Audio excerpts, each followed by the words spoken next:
Buongiorno, possiamo cominciare?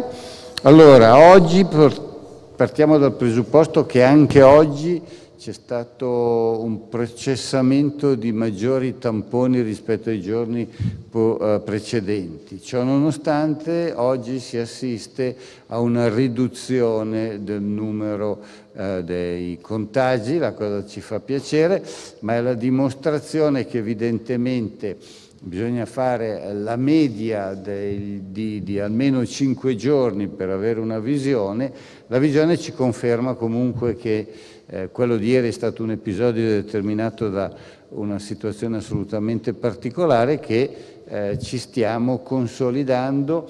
Sicuramente non sta crescendo la linea dei contagi, ma io penso che stia per iniziare la discesa. Si consolida e dopo qualche giorno inizia la discesa. Quindi questo non deve far alzare assolutamente la guardia. Fare i sacrifici costa fatica, ma porta ottimi risultati, e a Wuhan c'è la prova che i sacrifici che sono stati fatti colà hanno portato sicuramente all'ottimo risultato che il contagio si è completamente bloccato. Quindi dobbiamo andare anche noi a ribadire, insistere, sottolineare la necessità di continuare rispettando le regole che sono state date. Un ulteriore aspetto positivo è che dalle celle telefoniche si è potuto accertare come anche la percentuale degli spostamenti si sia ulteriormente ridotta, di un 1% rispetto a ieri, del 7% complessivo rispetto alla scorsa settimana, e anche questo va sicuramente nella direzione giusta. Altro aspetto positivo è che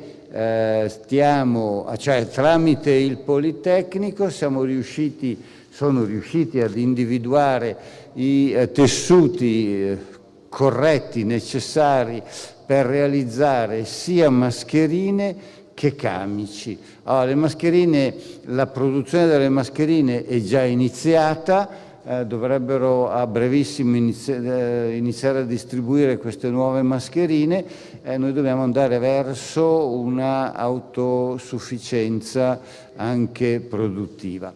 Camici, è stato anche in questo caso individuato il tessuto, si è messo a disposizione, ha presentato una propria proposta Armani per fornire e realizzare questi camici assolutamente necessari. Ultimo punto, oggi abbiamo fatto una rapidissima giunta per approvare il provvedimento con il quale il nuovo ospedale della Fiera viene, tra virgolette, dato in gestione al Policlinico, viene accorpato al Policlinico, diventa una sorta di reparto del Policlinico di Milano, sia per tutti gli aspetti. Al Policlinico viene assegnata la proprietà dei moduli che sono all'interno dell'ospedale, al Policlinico viene assegnata la ricerca e l'assunzione del personale, la realizzazione di tutti quegli impianti che sono necessari e la gestione complessiva del nuovo ospedale, che diventerà in realtà un reparto del Policlinico.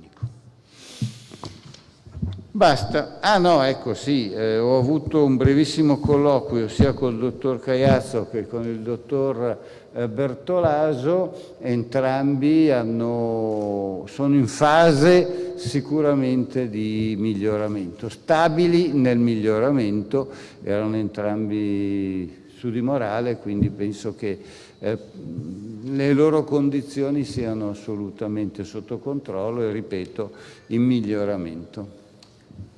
Due cose, Presidente. La prima, quando sarà inaugurato l'ospedale in Fiera? La seconda, se è cambiata la strategia sui tamponi, adesso basta un solo sintomo per poterlo effettuare? Allora, su questo aspetto, come ho detto, la strategia è cambiata, nel senso che l'Istituto Superiore della Sanità ha detto che adesso basta un solo sintomo. Ha detto la cosa giusta, nel senso che fino a qualche giorno fa bisognava essere polisintomatici, averne almeno 2 su 3, adesso basta un solo sintomo.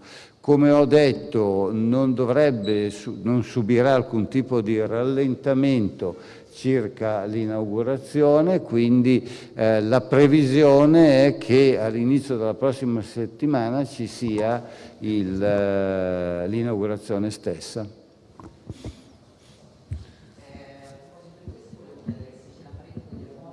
Se ce la farete?